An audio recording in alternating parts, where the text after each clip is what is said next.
நீங்களும் நானும் யாரு? யூதர்களா? பிரஜாதிகளா இருந்தோம்.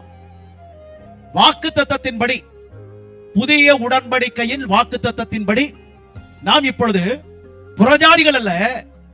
ஆபிரகாமுக்கு கொடுத்த வாக்குத்தத்தம், உனக்குள் பூமியில் உள்ள வம்சங்கள் எல்லாம் ஆசீர்வதிக்கப்படும் என்கிற வாக்குத்தத்தத்தின்படி இன்றைக்கு நாம் ஆபிரகாமின் பிள்ளைகளாக அமர்ந்திருக்கிறோம்.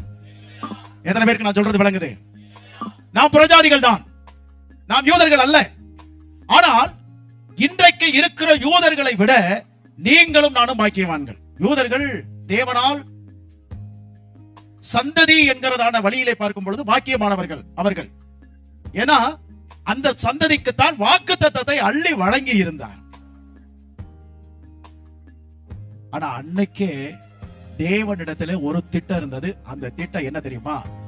ஆபிரகாம் பார்க்கும் பொழுதே அந்த திட்டத்தை பேசினார். அல்லேலூயா. ஆபிரகாம பார்க்கும் போதே யாரை பார்த்தாரு?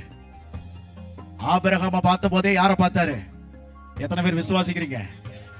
ஆபிரகாம பார்க்கும் பொழுதே ஆபிரகாமின் விசுவாச தகப்பனாகிய அவனுடைய விசுவாசத்திற்குள் இருந்து பெற்றெடுக்க போகிற விசுவாச பிள்ளைகளாகிய நீங்களும் நானும் இன்றைக்கு ஆபிரகாம் எனக்கு தகப்பன் என்று சொல்லிக் கொள்ளுகிற ஆவிக்குரிய பிள்ளைகளாய் நாம் அமர்ந்திருக்கிறோம்.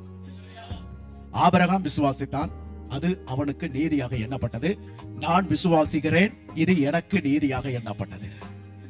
ஆபிரகாம் விசுவாசித்தது, அது அவனுக்கு நீதியாக எண்ணப்பட்டது. அவன் விசுவாசத்திற்குள் என்னையும் தேவன் சேர்த்து வைத்து பார்த்தார். எத்தனை பேர் விசுவாசிக்கிறீங்க? அல்லேலூயா.